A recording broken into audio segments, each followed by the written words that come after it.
if we are already ridden with shame, what will happen is we will be motivated and inspired to do things in life that will bring up more of the most dominant emotion that we experience. It's cultivated shame. It's shame that you created. It's not shame that's supposed to be there. No, you are not lazy, you are just filled with shame.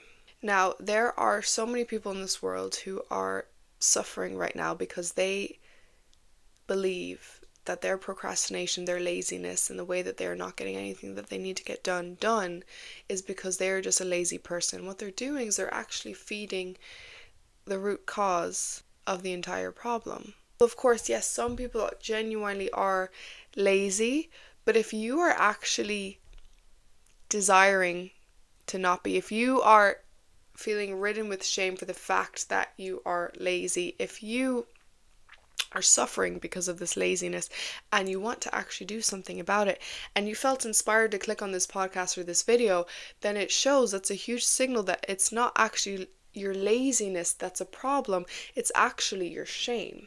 And let's talk about why this is and how this can be a major relief for you if this is something you've been struggling with, and also what you can actually do about it.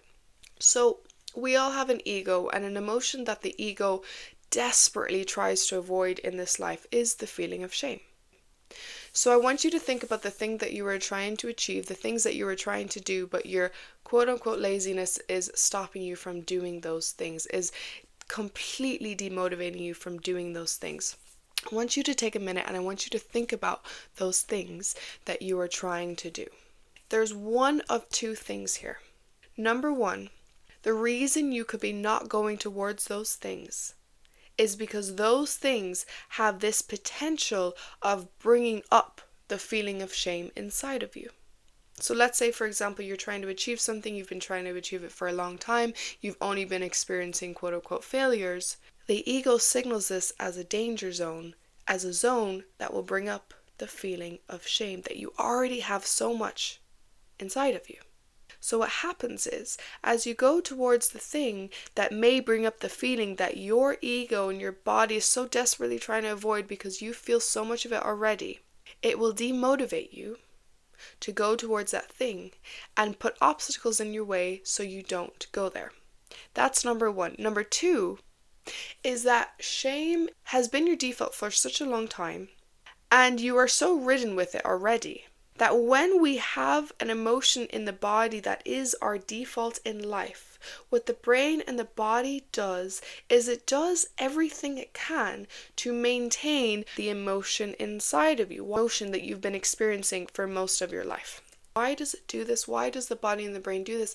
It does this so that when we keep what's familiar, the body and the brain have this idea that if we are doing something familiar, we're doing it for a right reason. The brain, the body loves what's familiar, even if the familiar is not good for us. So if we are already ridden with shame, what will happen is we will be motivated and inspired to do things in life that will bring up more of the most dominant emotion that we experience. So if your dominant emotion in life is shame, then you are going to go towards experiences and experience more things that bring up more of that dominant emotion. How do you feel when you're lazy? How do you feel when you procrastinate? You feel shame. And the reason you almost feel like you can't get out of it, like you're in this cycle that you cannot escape of laziness and procrastination that's resulting in more shame, is because that is actually your body's goal right now. The body and the brain love to continue to experience the dominant emotion that we feel. It does this for the sake of survival. It does this because what is familiar has to be the thing that's good for us, right? No. The body and the brain just loves to respond what's familiar and to create more of that familiarity into our lives because it thinks that's how we're going to survive in the world. So what do we do about this? Well, first of all, we have empathy towards ourselves and realize, no, we are not a lazy person. You could be the most hardworking person in your family. You could be the most hardworking person that you know. It's not actually your laziness. So let's have empathy towards ourselves first. Have that sense of relief. Get that weight off your shoulder that you were just this horrible procrastinating lazy person, because that's not true. You never were.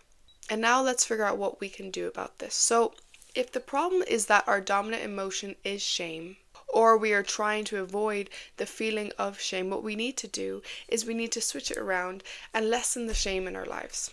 And then without you trying, without you actually shifting much in your life externally, you will naturally be okay with going towards the things that you felt so unmotivated to go towards before. You will naturally actually start to develop the desire to go towards those things, and you will find yourself feeling good, feeling motivated, and feeling ready to take those actions that you weren't able to take before, because you got rid of the root cause as to why you weren't going towards it. It was shame. Okay?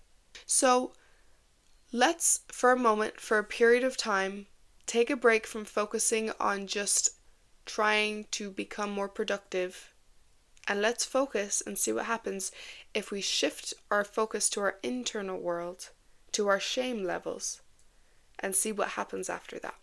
And I don't want you to stop working or stop going towards things that you know are good for you. You can set timers. You can say, I'm going to do 20 minutes, I'm going to do 30 minutes, I'm going to do 40 minutes, no matter what today at this specific time.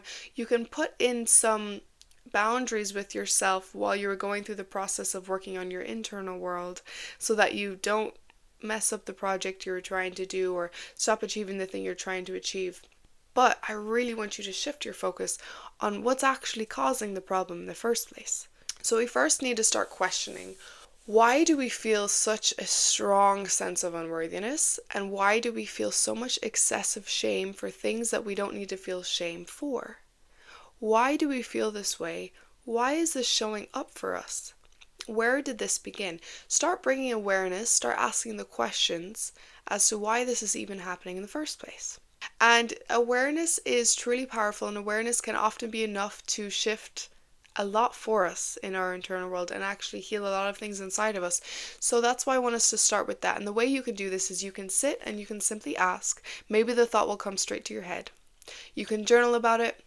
You can get into a theta brainwave state and start asking yourself, so that you have a little more ease to access the questions or the answers, that are in your subconscious mind, because your subconscious mind already knows. It remembers everything. And even if you don't get an answer, that's okay too. But just start to question it. And if you don't find out now, I guarantee you will find out later in life. It'll just show up for you. So just become a little bit more aware. Why do I feel this extreme shame? Why do I feel this extreme unworthiness? And the reason why awareness can be enough to change everything is because the awareness is often the wake-up call for us to realize that the thing that we were believing isn't true at all. And if it's not true, then we don't need to believe it anymore. But right now you do. You have a belief inside of you that says you are not worthy because of X, Y, and Z. You are not worthy because of this or that in your childhood. And the thing is, don't question. If your brain goes to a thing in your childhood that seems super minor and so not a big deal, don't say that that can't be it just because it's not a big deal to you now. It was a big deal to you then. It was a big deal to you, and it is a big deal to you. That's why it showed up for you. If you recall a memory that seems really insignificant, but you did feel even a smudge of shame in that moment, that shame could have been suppressed. It could have been so much stronger than you ever think it was. And because you suppressed it, that's why you are filled with it today. So don't push away the memories. Don't push away the words that come to you as you start to question this. Begin to question it, and if you can't find any answers, that is absolutely okay. We are going to now rewire our mind to become the kind of person who doesn't have this level of shame anymore. And here's the thing, I'm not against shame in general. I'm not. Shame often brings the realization that we are doing something wrong in life. It's actually a gift from God to experience shame, to redirect us to where we're supposed to go. There's nothing wrong with shame, but there is something wrong and not beneficial when it is created in our bodies and our minds for reasons that should never have created shame in the first place, for reasons that we made up in our minds as reasons that are strong enough for us to experience the feeling of shame. Shame to redirect you from bad things, fantastic. Shame that makes you feel extreme unworthiness, even though the thing doesn't make you unworthy, is bad. Does that make sense? That shame limits you. That shame stops you from doing things that you should be doing in this world. That shame stops you from doing good things. That shame stops so many good things in your life. It's cultivated shame. It's shame that you created. It's not shame that's supposed to be there. So now we're going to become the kind of person who doesn't live and walk and breathe with this constant shame in them that they don't need to be experiencing. How do we do that? Well, it all starts in the mind. Every single thought affects every single cell in the body. Okay? We know this. If you haven't watched my videos before, then there you go. Every thought affects every single cell inside of the body. And who we think we are and what we continuously think about ourselves is who we become in life. What we think about, we become. We need to change the way that we are thinking about ourselves, and we need to stop identifying with who we don't want to be. And no matter how we are feeling and no matter what we are experiencing, we need to consciously discipline ourselves to identify as somebody else. So right now, you identify as somebody who is filled with shame. What are the regular thoughts you have because of this? What are the regular actions you take because of this? What is the results in your life because of this? Put that into a box. That's now a box that you are going to discipline yourself not to touch. Because we are moving on to a new box. And this new box is of somebody who isn't ridden with all of that excess shame. What does this person think about themselves? You need to start thinking as if you are somebody who values yourself, no matter what. You need to start treating yourself like a child that you care for, by treating yourself with love and compassion. And by correcting yourself when you do wrong things, but not letting yourself dwell on it so much that you don't actually change anything because of the dwelling. You need to start valuing yourself in your thoughts and in your actions. That's what the person who values themselves does. You are essentially shifting yourself from somebody who feels like they are unworthy to somebody who knows they have value. How does the person of value think of themselves? How does the person of value act? That is the goal. That is who you are trying to become. So now you're going to put that person, instead of your past, in the forefront of your mind. What happens when the shame-ridden thoughts come into your mind, which is normal, which is expected? What happens when you go to your default of thinking that you're unworthy just because you did a minor thing? You reject it. And you remind yourself that a thought is just a thought, and a thought is not who you are. You reject it. You see it's there, you allow it to pass, but you don't identify with it. It's not you. And you say, oh, that's funny that thought came up. That's not me. This is me now. I am now somebody who values myself. I am now somebody who knows I am enough.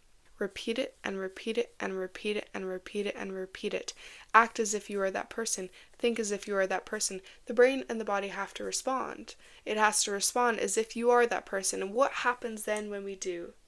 What happens is over time you're going to notice, suddenly I'm more motivated to do that thing I wasn't motivated to do before. Why? Because before you were not motivated because you were afraid of feeling a feeling that you already had so much of inside of you. The feeling of shame. But now you're not afraid of it because you know even if you make the mistake, or even if you fail, or even if something happens, you're not going to feel shame. You know you're enough. And because you have that feeling inside of you, that feeling of, okay, I am enough and I don't have to feel like I'm not anymore, it's okay for me to do things that make me feel good because that's now becoming my default, my dominant emotion in the body. That's now my dominant default. And that's becoming your norm, and that's becoming your familiar. And when that becomes our familiar, then we will naturally gravitate towards things in life and taking the actions in life that will bring up more of that feeling inside of us. So none of this is strange information, very basic. This all comes from the science of the mind, this basic neuroplasticity. So practice this while putting some boundaries in place of what you're going to do each day and committing to as much as you can, but really having the focus on becoming the person who is able to do these things with ease because you're not filled with shame anymore. Practice becoming that person and let me know your results. Let me know how it is for you. You are more than capable of doing this. More than capable. And you are able to train yourself to become someone who's filled with shame. You are able to train yourself to become someone who is no longer. And you only feel shame when it is necessary, not because you create it in your mind and body, because your ego thinks that you have to. If you would like some accountability with this, I do offer one-on-one coaching down below. You can click on the link if you are interested, and we can go through this journey together where I help you one-on-one. And if not, then stay tuned for my next video. All right, thank you for watching. I'll see you guys next time.